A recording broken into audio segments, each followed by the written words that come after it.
অভিমান যে করে সেই আপনাকে সত্যিই ভালোবাসে। কথায় কথায় যে ঝগড়া করে সেই মানুষটি আপনাকেই ফিল করে।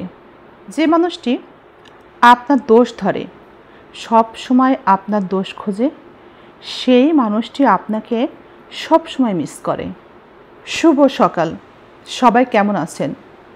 এভাবেই সম্পর্ক নিয়ে অনেক কথা বলেছি, অনেকেই বলেছি আমাদের ব্যক্তিগত পেজটিতে, ফেসবুকে, এমনকি আমাদের ইউটিউব চ্যানেলগুলোতেও আমরা সবাই কম বেশি সম্পর্ক নিয়েই কথা বলেছি। অনেকে স্বামী স্ত্রীর সম্পর্কের কথা বলেছি, লিখেছি, সমস্যাগুলো নানাভাবে প্রকাশ করেছি। অনেকে এই ভিডিওগুলো প্রচার হলে রক্তবোধ করেছি, এমনকি সেই ভিডিওর নিচে কমেন্ট করেছি, এই সম্পর্ক বিষয়ে কথা ছাড়া আমাদের কি আর কোনো কথা নেই?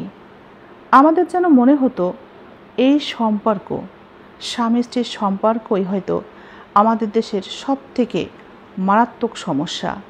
স্বামী স্ত্রীর সম্পর্ক যেন অনেক বেশি ঝুঁকির মধ্যে আছে। ডিভোর্সের পরিমাণ বাড়ছে, সন্তানরা কষ্ট পাচ্ছে, স্ত্রী কাঁদছে, স্বামী স্ত্রীর কাছে নির্যাতিত হচ্ছে। এই ছিল আমাদের প্রত্যেকের নিজ নিজ প্রোফাইলে, পেজে, ইউটিউব চ্যানেলে সকলের মুখে মুখে যেন প্রধান আলোচ্য বিষয়। কিন্তু আজ যখন আমরা ফেসবুক খুলি, ইউটিউবে যাই, এমনকি নিজেদের প্রোফাইলে ব্যক্তিগতভাবে স্ট্যাটাস লিখি, সেখানে কি দেখি?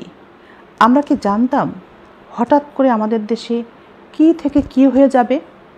আমাদের মুখের ভাষা, লেখার ধরন, আমাদের মনের কষ্ট সব কিছু পরিবর্তন হয়ে যাবে। আমাদের চিন্তা ভাবনাগুলো এভাবে বদলে যাবে। আমরা কি ভেবেছি কখনো? কখনোই ভাবিনি। আমরা সম্পর্ক নিয়ে ব্যস্ত ছিলাম, কিন্তু হঠাৎ আমাদের দেশে কি থেকে যেন কি হয়ে গেল। আমাদের দেশের পরিবেশ, আকাশ বাতাস যেন ভারী হয়ে আছে। জানেন তো, কাউকে যদি জিজ্ঞেস করা হয় কেমন আছেন, কেউ সেই সুন্দরভাবে আর বলতে পারে না ভালো আছি। সবার ভিতরেই যেন কোথায় একটা কষ্ট লুকিয়ে আছে। আমাদের দেশের বর্তমান পরিস্থিতির সাথে সাথেই আমাদের প্রত্যেকের মনটাও যেন ভারী হয়ে আছে।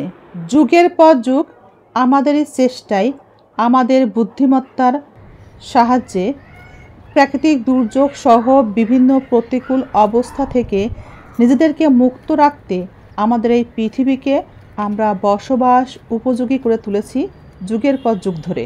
কিন্তু মানুষ হিসেবে সবাই যদি মানুষের প্রতি মানবিক দায়িত্বশীল হতে না পারি, তবে মানুষের তৈরি দুর্যোগ লেগেই থাকবে, আসতেই থাকবে। আপনার কি মতামত কমেন্টে অবশ্যই জানাতে পারেন। সবার সুস্থতা কামনায় আল্লাহ হাফেজ।